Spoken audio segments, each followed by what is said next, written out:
Enid Acevedo, Puerto Rico y el mundo. Esto es Bonita Radio. Estamos hoy 24, 24 de abril del 2020, a las 8:01 de la mañana, conversando con ustedes sobre la sexta semana. Lo que ocurrió en la sexta semana en que la gobernadora de Puerto Rico, Wanda Vázquez Garcet, determinó que había que traer una medida estricta para provocar el distanciamiento físico y que los puertorriqueños y ciudadanos que viven en el país puedan distanciarse del posible contagio del COVID-19. En medio de una pandemia, el gobierno de Puerto Rico ha estado sin un plan claro desde el día 1. Y por ahí está Nanisma Guerra. Nanisma ya mismo pregunta los números, las pruebas, el rastreo de contagio, la mitigación. Eso está malo, Nanisma, todavía. Decía que el gobierno ha tenido serios problemas desde el día 1, desde que Rafael Rodríguez Mercado, desde que Mabel Cabeza Rivera dirigía el de facto el Departamento de Salud y del doctor Rafael Rodríguez Mercado, neurocirujano, dirigía de jure, como dirían los abogados, el Departamento de Salud, la principal agencia de salud pública del Estado. Y quiero empezar por precisamente establecer lo que pasó esta semana con las vistas públicas. Siempre hablando de las vistas públicas, de que independientemente de que el factor político partidista está en vista, tanto así como lo que han descubierto en esas vistas ellos mismos. Es increíble cómo la historia juega un papel importante en todo este asunto.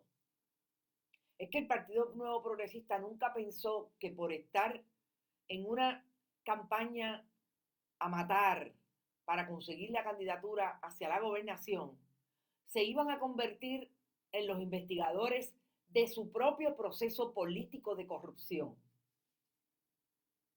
¿Por qué lo digo de esa manera?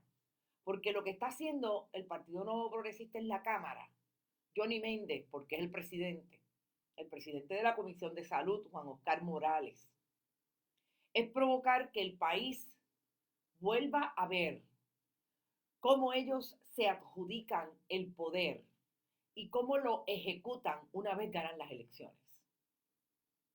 Que este momento tiene una diferencia tangencial con lo que pasó con la administración de Pedro Rosselló entre el 92 y el 2000. Tienen razón. Estos vinieron a robárselo todo.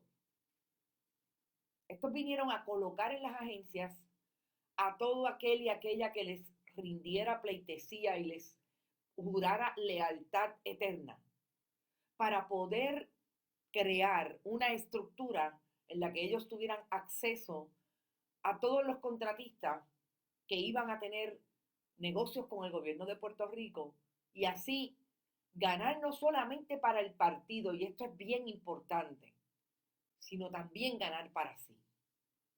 Ahí están las acusaciones relacionadas con el huracán María y relacionadas con el Departamento de Salud, específicamente con ACES, la Administración de Salud que coordina, que administra la reforma de salud. Angie Ávila, Velázquez Piñol, el contratista que mandaba desde la fortaleza hasta el Departamento de Salud. Ahí está la evidencia que ha traído estas vistas y que despegó precisamente sobre la base de una persona que conoce muy bien el departamento y que estuvo dirigiéndolo como segunda en mando por 3 años, la doctora Concepción Quiñones del Hongo. Y yo coloqué una foto de Mabel Cabeza en Facebook para anunciar que íbamos a estar acá a las 8 haciendo este análisis, porque me parece que esas vistas públicas, además de establecer toda esa estructura precisamente desde el Partido Nuevo Progresista, Yo creo que por eso la incomodidad en algunas ocasiones de casi todos los que hablan, que unos han sido más vocales que otros. También he dicho que si algo está claro es que la salvación es individual y tanto el presidente de la comisión, Juan Oscar Morales, como los demás legisladores, están tratando de decirle al país, ellos son así, pero yo no. Tata Charbonnier corre por acumulación, Juan Oscar Morales corre por el precinto 3 de San Juan. Así que todo el mundo aquí está jugando una ficha que le es incómoda desde el principio. Yo me pregunto, si no hubieran primarias, estuviéramos metidos en una investigación legislativa que está provocando que el PNP se hunda más precisamente por sacar la información desde su partido político, desde sus entrañas activistas de frente a las elecciones. Lo que está ocurriendo, no digamos en salud. Si se mete el de la Comisión de Bienestar Social, sale familia. Si se mete el de la Comisión de Desarrollo Económico, sale Puerto, sale AFAF, sale el Desarrollo Económico como agencia principal. Es realmente una debacle de gobierno que no se constituye necesariamente desde que Ricardo Rosselló Nevares y Wanda Vázquez Garcet asumieron el poder. Fíjense que estamos hablando desde 1992, 93, cuando iniciaron un proceso gubernamental que lo primero que hizo fue establecer que había que eliminar el sistema público de salud y había que privatizarlo. Desde ahí empezaron las primeras acusaciones que hubo a partir de 1996, porque tengo que decir que a las autoridades federales le tomó 3 años iniciar investigaciones. Realmente las iniciaron en el 95, 93, 94, pero culminaron en términos de ir a los tribunales, de empezar a acusar a partir de 1996, cuando acusaron a un joven, y jamás lo voy a olvidar, que fue el primero que empezó a tajuriar en el Departamento de Vivienda a través del síndico de la Cruz. Aquel joven no tenía 35 años. Ese joven fue el que despegó. Por eso digo que la administración Ricardo Rosselló Nevares, Wanda Vázquez Garcet, gobernadora sucesoral, lo que hace es venir a apuntalar con otra generación lo que aquella generación de funcionarios públicos, de cabilderos, de personas que vinieron de la empresa privada y que Pedro Rosselló les pagó sobre $150,000 en las agencias, porque eso era lo que se merecían esos trabajadores al venir de la empresa privada donde se ganaban esas cifras, a venir a defalcar el gobierno. Esos padres criaron estos hijos. Y esos son los hijos que hoy los tenemos identificados, algunos de ellos bajo investigación, casi todos bajo investigación y otros con la mira de las autoridades puesta en ellos, precisamente porque son los que llegaron a constituir el gobierno. Fíjense que el gobierno de Ricardo Rosselló Nevares estaba dirigido por personas, con algunas excepciones, de menos de 40 años cuando llegaron al poder. El secretario del Departamento de Hacienda tiene 33 años, es el secretario más joven de la historia de Puerto Rico en la principal agencia de desarrollo fiscal del Estado. Y no es por la juventud. Allá, Rafael Hernández Colón, una en el área precisa de desarrollo, precisamente de desarrollo económico, bien joven, asesor, Berrocal, otra juventud. Y la dirección del país la tenía el gobernador. Se puede decir que ocurría en la administración de Romero Barceló. ¿Ustedes se creen que Romero Barceló salía a decirle al país que él no sabía lo que estaba pasando en el Departamento de Salud? Que él no contestaba una pregunta relacionada a un elemento de corrupción o asumía el discurso de la gobernadora de Eso hay que preguntárselo al secretario, si el gobernador era él. O sea, las funciones de ese artículo 4 de la Constitución, de qué le da poder la Constitución de Puerto Rico sobre la gobernanza, sobre el poder del gobernante, estaban bien claros. Y Romero Barceló es igualmente un abogado como la gobernadora Wanda Vázquez Garcet. Pero los estilos cambiaron del cielo a la tierra. Y Romero Barceló tiene obviamente la responsabilidad de, de los asesinatos políticos del Cerro Maravilla, definitivamente. Pero estoy hablando en términos de la estructura gubernamental, de cómo dirigían el país. Aquellos padres criaron estos hijos y estos hijos un día se reunieron en un restaurante en San Patricio que estaba Jennifer González, Elia Fernando Sánchez y Fonte, Jennifer González, un tercero que la fuente no me sabe establecer quién es, y Ricardo Rosselló Nevares. Y fueron allí y dijeron, este va a ser, estamos hablando de 2006 o 2007, este va a ser el gobernador de Puerto Rico en el 2020. Se adelantaron por 4 años. De eso es lo que estamos hablando. Mabel Cabeza tiene, según la investigación de la legislatura y otras investigaciones periodísticas, oigan, no les he dicho, tengo café. Gracias a los amigos no fallan, las amigas no fallan.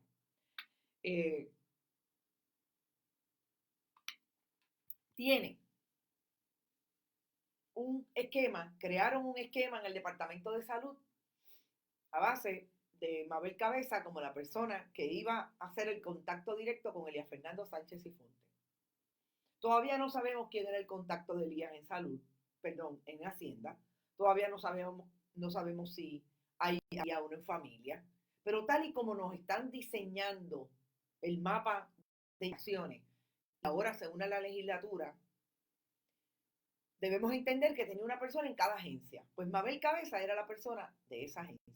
La investigación legislativa lo que establece es que Mabel tenía control a tal nivel de que enviaba convocatorias de reuniones, incluso a la secretaria, a la subsecretaria, pero nunca invitaba a la subsecretaria, nunca estaba allí, pero enviaba ese correo electrónico a partir de su ayudante, Rebeca Soler, que era la persona que le decía a todo el mundo en reunión de staff. Y allí iban todos los secretarios, menos la subsecretaria, porque a esta había que mantenerla afuera. El asunto de esas vistas establece que los criterios eran político-partidistas. Mabel se trajo a su gente, Elías puso a Mabel, y todo lo que ocurrió alrededor de ese departamento, Velázquez Piñol, Roberto Rosso, ayudante del Partido Nuevo Progresista igualmente, esa gente hacían lo que Mabel decía, aunque ahora Roberto Rosso dice que a él nunca lo invitaban. Roberto Rosso es el combinado de piedra, el que estaba allí pero no pasaba nada con él, el que no oía tampoco, mudo, sordo y ciego. Todo eso sale a relucir en las vistas de esta semana, pero lo más importante es que sale a relucir con personas que llevan años en el departamento y con los elementos políticos partidistas tipo Adil Rosa Rivera, Mariel Rivera Rivera. Oiga, no es que Mayra Toro no sea PNP, me dicen que es PNP y de las leales. Pero Mayra Toro es una mujer inteligente que lleva muchos años en el departamento afiliada al Partido Nuevo Progresista, enchufá, como dicen ellos, o como le dijo Denis Márquez, que también ha sabido guardar las distancias porque es una mujer que tiene conocimiento y que es una aliada, aparentemente, de la doctora Concepción Quiñones de Lomo. Hay dos personajes que salen a reducir en estas vistas, que estoy loca porque lo citen, aunque uno de ellos fue citado, que es el doctor Eduardo O'Neill, pero ese es un funcionario del CDC de Atlanta y el CDC de Atlanta cuestionó a base de qué se le estaba citando. No sé lo que piensan los legisladores, pero aquí nadie se puede oponer, ni siquiera un funcionario federal, a que lo citen en una vista legislativa. Pero Juan Oscar Morales fue, ¿verdad? Le dio la oportunidad y todavía no sabemos si va a comparecer. ¿Por qué me parece importante tanto como el licenciado Bandas del... porque Bandas llegó allí aparentemente a encargarse con la subsecretaria de todo lo que tenía que ver con la administración de fondos federales. Él es abogado. Y Eduardo O'Neill es una pieza clave para establecer que ese grupo de políticos partidistas, incluidas las funcionarias de Fortaleza que fueron copiadas en los correos electrónicos, no hicieron nada. Ojo, incluido el director portavoz del grupo asesor científico, Segundo Rodríguez Quilicini. Oiga, voy a decir Quilicini porque él lo dijo, que se pronunciaba así. Yo conozco un Quilicini, como dice él, que se pronuncia Quilicini. Pero bueno, vamos allá. Segundo Rodríguez, ni las funcionarias de Fortaleza. Oye, pues mucha gente intervino aquí en 16 horas en una orden de compra de 38 millones. Dicho en esas vistas públicas, por eso estamos haciendo el resumen. Ninguna de esa gente se les ocurrió pensar que había un criterio científico, técnico, sobre todo de reglamentación federal entre la FDA y el CDC, para cuestionar en la orden de compra de los 38 millones. Así que Eduardo O'Neill es súper importante. Me encantaría que me dijera Eduardo O'Neill, ¿usted conoce a Marisol Blasco? ¿Usted conoce a Lilian Sánchez? ¿Usted conoce a Grisel Santos? Las 3 funcionarias de Fortaleza que intervinieron, no solamente en pruebas, en ventiladores también. Pero la gobernadora dijo ayer que ellas estaban dando seguimiento, sobre todo a Marisol Blasco. El problema que tiene la gobernadora con esa contestación es que dar seguimiento es precisamente presionar para que en 20 minutos firme la orden. Eso es un problema de las contestaciones de ayer de la gobernadora, que hoy la replica el Nuevo Día en letra. Así, me parece que lo que esta semana le trajo a la gobernadora, en que lleva 2 semanas cambiando elecciones, mientras las legislaturas de Puerto Rico, las funcionarias, algunas allegadas a su partido, otras funcionarias que sencillamente están allí como conocedoras de los procedimientos porque llevan 17, 20 y tantos años en el Departamento de Salud, dicen, claro, hay una de las primeras testigos que realmente es una tecnóloga médica que me dice una maestría en administración, pero lo único que hizo fue mirar que los documentos que se supone que vayan en la forma 113 estaban ahí, no cuestiono nada. Eso es un gran problema. Pero ahí yo voy a, no es por salir en defensa, pero voy a decir algo. En el país la gente opera bajo miedo. Oiga, operan bajo miedo en las relaciones personales. Imagínense cómo no va a operar bajo miedo en una estructura que llevan 15 años, que se ganan un gran salario. Oiga, esa joven se gana $54,000. La que mandaron de enlace entre salud y manejo de emergencia para verificar los documentos de la 113. Imagínense si le lleva la contraria a la que todo el mundo decía que era la que mandaba en salud, Mabel Cabeza. Porque, aunque Mabel Cabeza ya no estaba en el Departamento de Salud porque Concepción Quiñones del Hongo dijo que no podía trabajar con ella, el secretario de la Gobernación y la gobernadora declararon que era indispensable, la llevaron para Fortaleza. Yo quisiera escuchar, hablar con un funcionario federal que yo le pudiera decir, oye, ¿usted no cree que el enlace de Fortaleza era tan indispensable porque era el que iba o la que iba a atraer el dinero para la campaña política? Una pregunta legítima.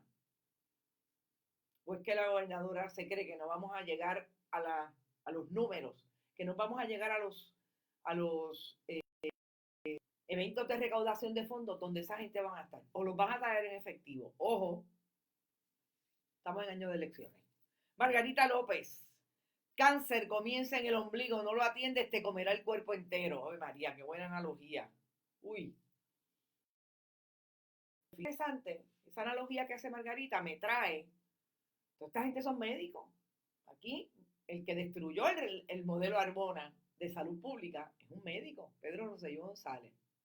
Finalmente, no es médico, pero supuestamente científico, células madre, su hijo, los hijos de la corrupción, como dice Brenda Reyes, vinieron al poder y asumieron la destrucción, se convirtieron en los contratistas del gobierno, como lo entendemos como institución pública. Y finalmente tenemos un doctor, Segundo Rodríguez Quilicini, que le dice al país que él no sabe nada. Él no sabe llegar a la sala de operaciones y sacar el vaso o sacar el tumor que tiene su paciente y, y de ahí nada más. Me va a dar 30 segundos porque tengo que buscar el cable para